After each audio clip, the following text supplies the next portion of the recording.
Ferrari heads into the upcoming Chinese Grand Prix with heightened expectations following a disappointing outing in Melbourne. Team principal Frédéric Vasseur's recent statement has reignited optimism among the Tifosi.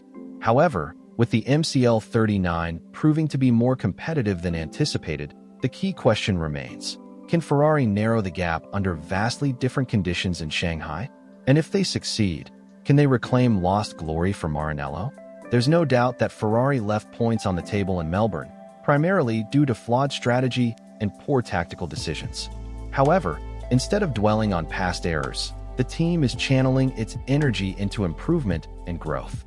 Ferrari's strength has always been its relentless pursuit of progress. While this approach hasn't always yielded immediate success, it is a crucial aspect of their resilience. Vasseur's remarks have assured fans that the SF-25 still has untapped potential, set to be revealed in Shanghai. Addressing the Melbourne debacle, Vasseur stated, "In Australia, we didn't see the real Ferrari. In China, we start from scratch." This declaration has boosted morale within the team and among supporters. However, Ferrari has made similar assurances in the past, and until tangible results appear on the track, skepticism remains justified. Simply put, unless Ferrari delivers a competitive car capable of challenging for wins, words mean little. So, where should Ferrari focus its efforts in Shanghai? One major concern is tire degradation. Compared to Red Bull, McLaren, and even Mercedes, Ferrari struggled significantly in this area. The team's issues began with a lack of grip, leading to excessive tire wear.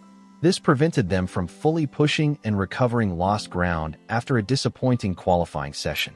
A prime example of how tire issues can derail a race is Hamilton's struggle behind Albon in Melbourne, where he ultimately failed to overtake him.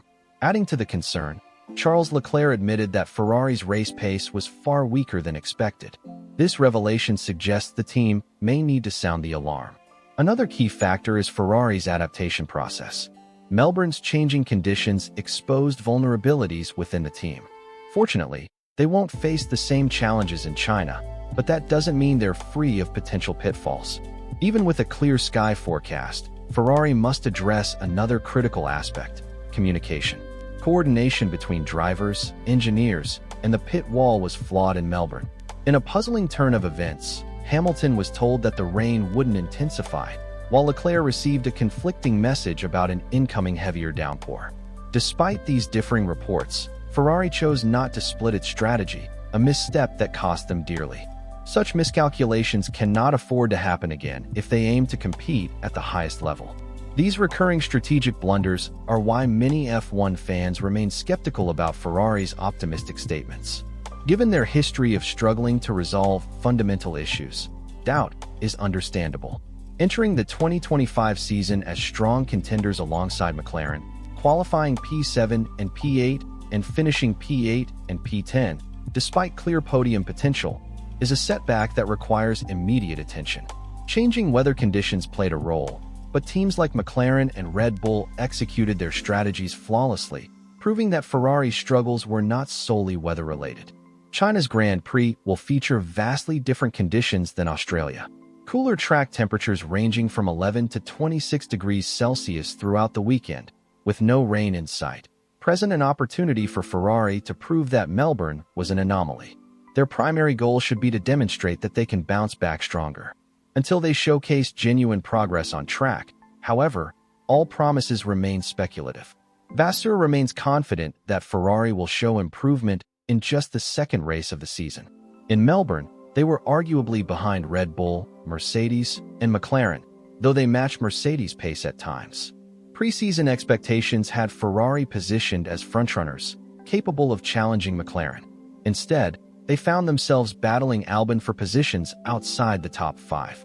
Entering China, Ferrari is now on the back foot, chasing not only McLaren but Red Bull as well. Speaking about the situation, Vasseur acknowledged, "It was a tricky race overall, but we will analyze it. It's only the first race of the season. Yes, it wasn't the start we wanted, but we need to stay motivated for Shanghai and recover from a disappointing opening weekend. The McLaren pace was incredible, even better than Saturday. We need to study this, but it's just race 1 of 24. We must stay calm and work in the right direction." One additional challenge Ferrari faces is the FIA's new rule change regarding rear wing flexibility.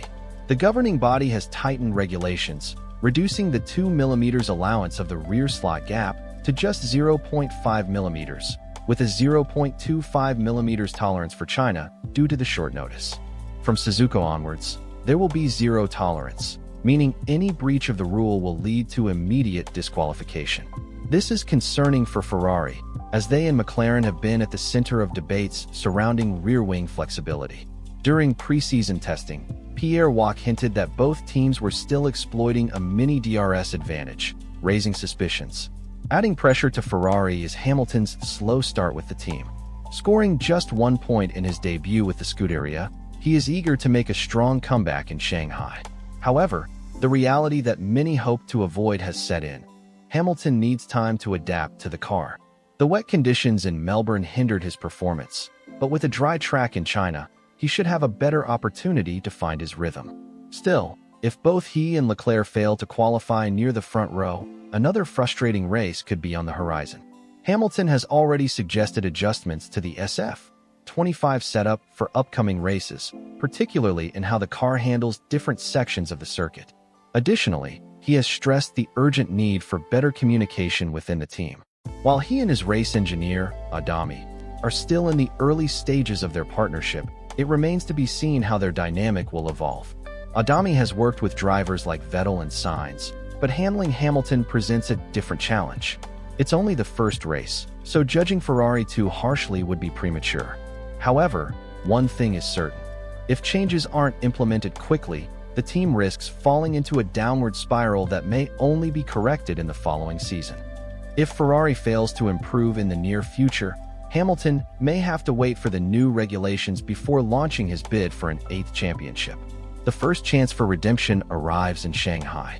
Considering all of this, how do you see Ferrari's chances of competitiveness in China? More importantly, can they hold their own against McLaren and Red Bull, given the drastically different conditions? Share your thoughts in the comments below. And if you want to stay updated on the FIA's latest investigation into Ferrari and McLaren's suspected mini DRS tricks, check out the